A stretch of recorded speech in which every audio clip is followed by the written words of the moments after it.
माँ ने बुलाया है, खाना खा लो। जल्दी चलो ना बाबा, बहुत भूख लगी है। अगर इतनी ही तेज भूख लगी है तो तुम दोनों खा लो ना जाकर। नहीं, भूख तो लगी है, पर आपके साथ ही खाना खाएंगे हम। अच्छा, बस 2 मिनट रुको, फिर ये वाली क्यारी की गुड़ाई कर दूं, फिर आता हूँ। हैं? ठीक है बाबा, जल्दी करो वरना खाना ठंडा हो जाएगा। काव्या की बात सुनकर हरिया मुस्कुरा दिया और अपना काम खत्म करने में लग गया। ये कहानी हरिया की इन्हीं 2 बेटियों की है जिनके नाम थे काव्या और कीर्ति। दोनों बहनें अपने बाबा हरिया और माँ गीता के साथ गांव में रहती थी, जहां उनके घर के ठीक सामने उनका बड़ा सा खेत था और खेत के बगल में एक बड़ा सा तालाब भी था। फिर उस दिन घर जाते हुए, बाबा ये खेत तो हमारे काम का है, लेकिन ये तालाब हमारे किसी काम का नहीं है, आप इसे बेच क्यों नहीं देते? हाँ, और इसे बेचकर जो पैसे मिलेंगे उससे हम बढ़िया बढ़िया चीजें खरीदेंगे। ऐसा कभी मत करना मेरी बच्चियों, ये तालाब तुम्हारे दादाजी की आखिरी निशानी है। पता है, कई साल लगाकर उन्होंने बड़ी मेहनत से इसे खोदा था। क्या सच में अकेले ही उन्होंने इतना बड़ा तालाब खोद दिया? बातें करते हुए हरिया और उसकी दोनों बेटियां अब घर आ चुके थे। हरिया की पत्नी गीता ने उन सब के लिए खाना लगा दिया और सभी एक साथ खाना खाने बैठ गए। फिर खाना खाते हुए, बाबा आगे बताओ ना फिर क्या हुआ? अच्छा, तो तुम दोनों पूरी कहानी सुनना चाहती हो? हाँ बाबा, बताओ ना। तो फिर सुनो। एक बार की बात है, हमारे गांव में कई साल पहले भयंकर सूखा पड़ा। बड़ी मुसीबत की घड़ी थी वो, पर उस घड़ी में भी तुम्हारे दादाजी ने हार नहीं मानी। उस साल बारिश नहीं हुई थी तो किसी के पास कुछ करने के लिए था ही नहीं। फिर क्या हुआ बाबा? फिर उन्होंने सोचा कि अगली बार कभी ऐसी स्थिति बने तो हमें उसके लिए पहले ही तैयार रहना चाहिए। तो उन्होंने उठाया फावड़ा और अपने ही खेत में उसे चलाना शुरू कर दिया। सूखे खेत में बाबा? हाँ, सूखे खेत में। फिर वो फावड़ा चलाते गए। गांव वालों को लगा कि वो पागल हो गए हैं, लेकिन ऐसा नहीं था। कई महीनों तक वो अकेले ही उस खेत को खोदते रहे और फिर धीरे धीरे उसने एक बड़े से गड्ढे का रूप ले लिया, यानी वो तालाब बन गया। फिर उसमें से पानी निकला बाबा? ऐसे थोड़े ही निकल आता है पानी। फिर उन्होंने इंतजार किया। जब बारिश आई तो सब देखते ही रह गए, क्योंकि बारिश के बाद वो बड़ा सा गड्ढा सुंदर सा तालाब बन चुका था और उसमें ढेर सारा पानी जमा हो गया था। तब जाकर गांव के लोगों को समझ आया कि बाबा ने असल में बारिश के पानी का संचय किया है, जो अगले साल की बारिश तक सबके काम आने वाला था। अरे वाह, दादाजी ने तो कमाल कर दिया। अब तुम्हारे दादाजी नहीं है, लेकिन उनका दिया हुआ यह तालाब और उनकी सीख की मुसीबत की घड़ी में हार नहीं माननी चाहिए, ये आज भी हमारे साथ है बेटा। हाँ, सही कहा आपने बाबा। ओहो, अब कहानी पूरी हो गई हो तो खाना भी खा लो, सारा खाना ठंडा होने को आया है।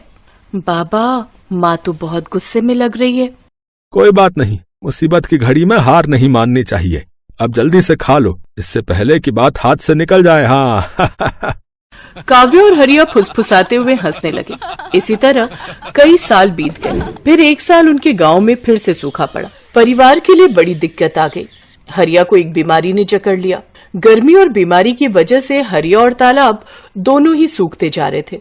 हरिया की तबीयत दिन ब दिन बिगड़ने लगी और फिर, माँ तुम चिंता मत करो, हम बाबा को शहर लेकर जाएंगे, उनका अच्छा इलाज कराएंगे। पर इतना पैसा कहाँ है हमारे पास? हम कर्जा ले लेंगे माँ, मैं अभी जाकर साहूकार से बात करती हूँ। वो बड़ा बदमाश है कीर्ति, बेटा जरा ध्यान से। कीर्ति गांव के साहूकार के पास पहुंची और उसे अपने घर की सारी दशा बताई। ओहो, हरिया अच्छा आदमी है, इसीलिए तुम्हें कर्जा दे देता हूँ, लेकिन बदले में क्या गिरवी रखोगी? बताओ।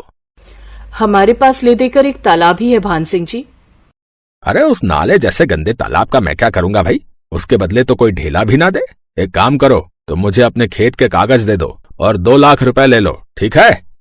कीर्ति अपना खेत गिरवी नहीं रखना चाहती थी, क्योंकि ले देकर उनकी कमाई का एक वही जरिया था। लेकिन उसे न चाहते हुए भी भान सिंह को अपने खेत के कागज देने पड़े और उसने साहूकार से 2 लाख रुपए ले लिए।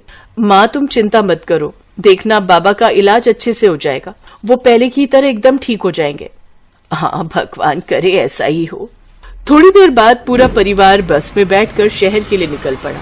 वो लोग शहर के एक बड़े अस्पताल में पहुंचे, जहां उन्हें पता चला कि हरिया की किडनी खराब है और इलाज में 4 लाख रुपए लगेंगे। अब गीता और दोनों बहनें चिंता में आ गई। उन्हें फिक्र सता रही थी कि बाकी पैसों का इंतजाम कैसे होगा। तभी कीर्ति तू एक काम कर, तू काव्या को लेकर गांव जा। वहां छोटे वाले कमरे में एक पुराना संदूक है, उसमें मेरे चांदी के कुछ गहने हैं, जल्दी से वो सब लेकर आ जा। पर माँ उनसे क्या होगा, हमें पूरे 2 लाख रुपए और चाहिए। अरे कुछ तो होगा, बाकी का भी देख लेंगे।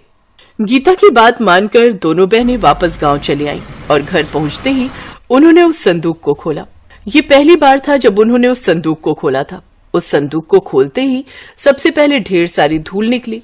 फिर एक लाल रंग के कपड़े की पोटली थी जिसमें गीता के कुछ गहने रखे थे।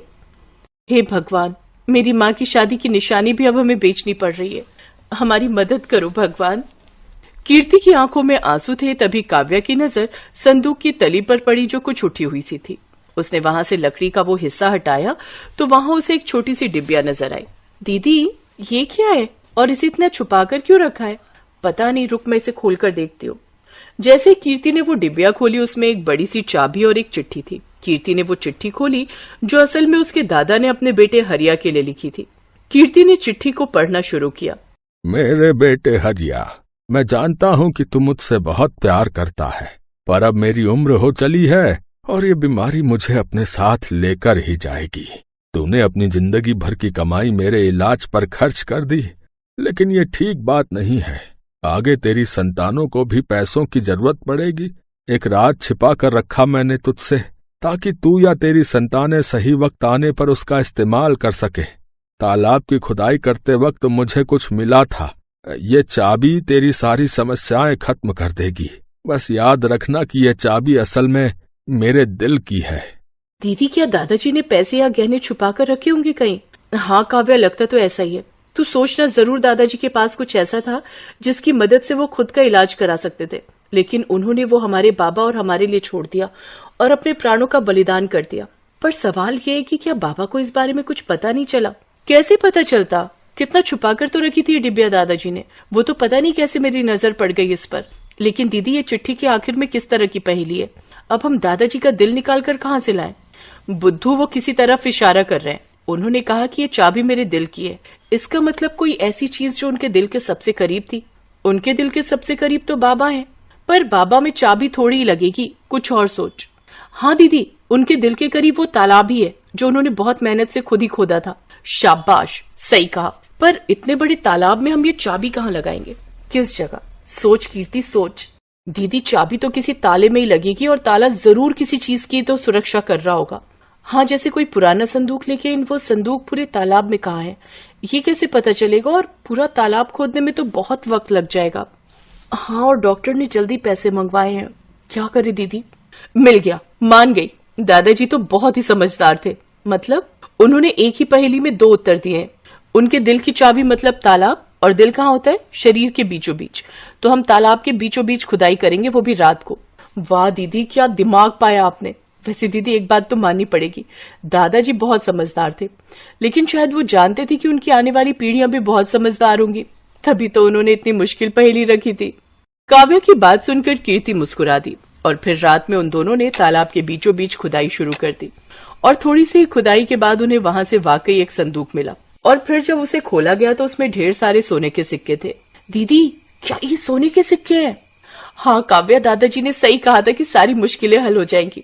दादाजी भले ही चले गए, लेकिन वो जाते जाते हमारी सबसे बड़ी मुश्किल हल कर गए। अगले दिन कीर्ति ने उनमें से कुछ सिक्कों को सुनार को बेच दिया और उसके बदले में ढेर सारे रुपए ले लिए। उसने हरिया का पूरा इलाज कराया और साहूकार का भी कर्जा उतार दिया। फिर एक दिन घर में, बेटा तुमने बताया नहीं कि तुम्हारे पास इतना पैसा आया कहाँ से? कीर्ति ने हरिया को उसके पिताजी की चिट्ठी पकड़ा दी और काव्या ने उसे सारी कहानी बताई। बेटा, बाकी बचे हुए सिक्कों का हम क्या करेंगे? माँ, उन्हें बेचकर हम इस तालाब को और बड़ा और सुंदर बनाएंगे, जिसमें प्यारी प्यारी मछलियां होंगी, और बगल में बगीचा बनाकर लोगों के बैठने का इंतजाम करेंगे। साथ ही साफ पानी के लिए प्याऊ भी लगाएंगे, ताकि हर बार जब भी कोई यहाँ आए तालाब के किनारे बैठकर ठंडा और मीठा पानी पिए और दादाजी के दिल को सुकून मिले।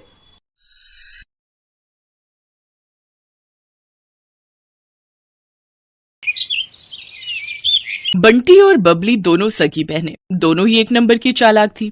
वो बूढ़ी औरतों का भेष बनाकर अलग अलग गांव में जाती थी और जहां भी सीधी साधी अमीर सेठानी औरतें दिखाई दें, उनको ठग लेती थी।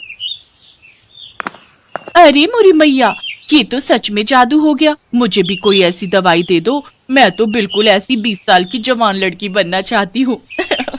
मेरे पति तो मुझे पसंद ही नहीं करते, हमेशा मुझे बुढ़िया बुढ़िया कहकर चिढ़ाते रहते हैं। सही कह रही हो बहन, मेरे पति भी मुझे ऐसे ही सुनाते हैं कि तू तो अब बूढ़ी हो गई है, तेरे ऊपर कुछ पहना ओढ़ा अच्छा नहीं लगता। अब दिखाऊंगी मैं कितनी सुंदर लगती हूँ। वैसे ये दवाई खाकर हम कितने दिन में जवान हो जाएंगे? बस एक बार ये 1 हफ्ता दवाई खा लो, उसके बाद आने वाले 1 हफ्ते के अंदर तुम्हारे अंदर बदलाव आ जाएगा। पर ये दवाई महंगी है, इतना याद रखो। 51,000 रुपए का शगुन डालना पड़ता है, तब ये दवाई मिलती है और तभी ये अपना असर दिखाती है। अब तुम पांचों अगर जवान होना चाहती हो तो कल 51,000 रुपए ले आओ और ये दवाई ले जाओ। अरे वो तो कोई दिक्कत नहीं है, पैसों की चिंता तुम ना करो, हम कल ही ले आएंगे। पर मेरी तो अब बहन की लड़की की शादी है, मैं सोच रही हूँ कल से दवाई शुरू कर दूं। हाँ, आप कल से ही दवाई शुरू कर दो, तभी आप मेरी तरह सुंदर बन पाओगे। ठीक है, तो फिर हम सब कल पैसे लेकर आ जाएंगे, तुम हमें दवाई दे देना। मोहनपुर गांव की सारी अमीर बड़े घर की औरतें बंटी और बबली के झांसे में आ जाती हैं और उनसे दवाई खरीद लेती हैं। बंटी और बबली तो अपना काम करके उन औरतों को ठग कर कब का वहां से रफू चक्कर हो चुकी थी, पर मोहनपुर गांव की औरतें अपना सिर पीटती रह गई। उनके घर में सभी उन्हें डांटने लगे। अरे तुम पागल हो क्या? तुम्हारी उम्र हो गई, बाल पक गए, पर अक्ल अभी भी बच्चों वाली है। ऐसे भला दवाई लेकर कोई इतना जवान हो जाए कि 20 साल की लड़की बन जाए? तुम्हें क्या हो गया था? बताओ, फालतू के पैसे खराब हो गए और वो औरतें तुम्हें ठग कर चली गई। अरे मुझे अकेली को क्यों डांट रहे हो? सब किया धरा उस सुशीला का है, वही मुझे उन औरतों के पास ले गई थी। पर मुझे अभी तक समझ में नहीं आ रहा है कि उनमें से एक बूढ़ी दादी और वो उसकी पोती, क्या जो हमें पागल बना रही थी वो दादी पोती है क्या? तुम यहाँ अपना गणित लगाती रहो और वो दोनों राम जाने किसी और को लूट रही होंगी। बिल्कुल सही। बंटी और बबली अब सीतापुर गांव में पहुंच चुकी थी। अब उनका अगला निशाना यहाँ की अमीर घर की औरतें। बंटी, चल अगला निशाना ढूंढते हैं, थोड़ा गांव में घूम आए। ठीक है, पहले इन सब का विश्वास भी तो जीतना होगा। अरे वो तो हमारे बाएं हाथ का खेल है। बंटी और बबली 2 बुढ़िया बनकर सीतापुर गांव में घूमने लगी। वो एक चौपाल के पास से गुजरी। वहाँ कुछ बड़े घर की औरतें बैठी हुई आपस में गप्पे मार रही थी। बंटी और बबली जानती थी कि ये सही मौका है। अरे लाजवंती, कितने दिन में मैं जवान हो जाऊंगी? दवाई की 5 खुराक तो मैंने खा ली है। सुमित्रा, तुझे सब्र नहीं है। मैंने तुझे कहा ना, तू देखना सुंदर लड़की में ना बदल जाए तो मेरा नाम बदल देना। मैंने भी वो दवाई शुरू कर दी है। अरे हम जैसी बहुत बूढ़ी औरतें उस दवाई को खाकर जवान हुई हैं।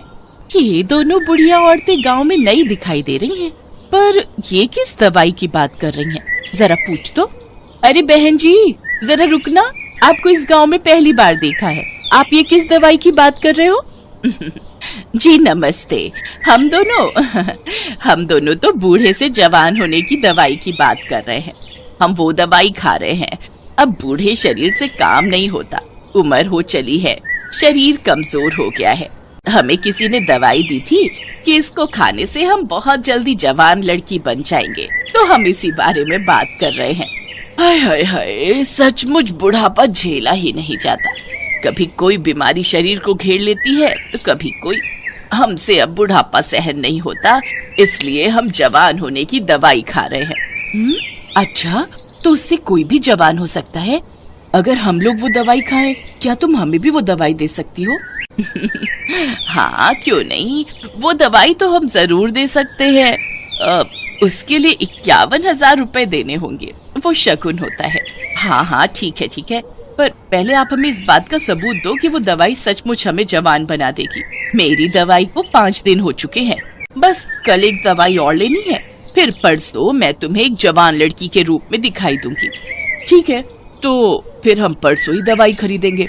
पहले तुम्हें देख तो ले, आजकल चोर उचक्के बेईमान ठग बहुत लूटने लगे हैं। अरे तो ठीक है, आप जब परसों सुमित्रा को लड़की के रूप में देखोगे तभी आपको विश्वास होगा।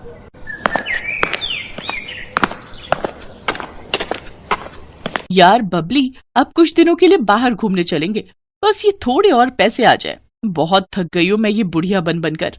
ठीक है, बस ये काम हो जाए, फिर इस बार हम लंबी छुट्टियों पर चलेंगे। बंटी और बबली इस बार बहुत खुश थी क्योंकि उनके पास इस बार बेईमानी के बहुत सारे पैसे जुड़ चुके थे। अगले दिन गांव की सारी अमीर घर की औरतें बंटी और बबली के पास दवाई लेने पहुंच जाती हैं। ये मेरी ननद है, कल ही दूसरे गांव से आई है। मैंने इसे भी आपके बारे में बताया तो ये बोल रही है कि इसे भी वो दवाई चाहिए जिससे आप बूढ़े से जवान हो जाओ। वैसे आपकी दूसरी साथी कहाँ है? क्या वो जवान हो गई? हाँ बहन जी, वो तो कल रात को ही जवान हो गई थी। अरे सुमित्रा, जरा सामने आ जल्दी से, इन्हें अपना जादू दिखा। सब औरतें चौंक जाती हैं क्योंकि बबली अब एक लड़की के रूप में थी। तभी सेठानी की ननद बोली, क्या बात है? वैसे कितने दिन लगे आपको बुढ़िया से जवान होने में? मुझे तो 1 हफ्ता लगा था। वैसे अब दवाई में नया तरीका अपनाया गया है, आप सबको सिर्फ 2 दिन ही लगेंगे। अब आप जल्दी से ये पैसे जमा कर दो तो हम आपको दवाई दे दें। 2 दिन का इंतजार क्या करना है, मैं आपको अभी लड़की बनकर दिखा देती हूँ। सेठानी की ननद कोई बूढ़ी औरत नहीं थी, बल्कि सेठानी की भतीजी ये सब नाटक कर रही थी, जो पिछली रात ही अपनी बुआ के घर रहने आई थी। जब सेठानी की भतीजी रीमा को ये बात पता चली तो उसे दाल में कुछ काला लगा, क्योंकि उसकी अपनी सहेली की माँ के साथ ऐसा हो चुका था और वो बदमाश औरतें कहीं नहीं मिल रही थी। बुआ जी, ये कोई बूढ़ी औरतें नहीं, ये 2 चालाक लड़कियां हैं। ये ठग हैं, गांव-गांव जाकर सबको बेवकूफ बनाती हैं और पैसे ठगती हैं। असल में इनका नाम बंटी और बबली है। पहले ये 2 बुढ़िया के रूप में गांव में जाती थी, फिर इनमें से एक अपने रूप में वापस आ जाती है। बस यही सारी औरतें धोखा खा जाती हैं। ये अपना मेकअप उतार देती है। अच्छा, ऐसी बात है, हम तो इनके जाल में फंसे ही जा रहे थे। अब तुम दोनों को यहाँ से कोई नहीं भागने देगा। रीमा बिटिया, जल्दी से चौधरी साहब को और बाकी गांव वालों को भी बुला लो, इन दोनों को पकड़ना बहुत जरूरी है। बबली, हमारी चालाकी हम पर भारी पड़ गई, अब तो हमें ये पुलिस के हवाले करके रहेंगे। तुम ठीक कह रही हो बहन, कोई बात नहीं, थोड़े दिन जेल की रोटी खा लेंगे। रीमा की समझदारी से बंटी और बबली, जो कि बहुत समय से लोगों को ठगने का काम कर रही थी, उन्हें पुलिस पकड़ लेती है और उन्हें जेल हो जाती है। दोनों को अपने किए की सजा मिल जाती है। बंटी और बबली दोनों को समझ आ गया था कि चोर कितना भी समझदार हो, कितना भी चालाक हो, पर एक ना एक दिन उसे अपराध की सजा जरूर मिलती। Best buddies. Hello friend.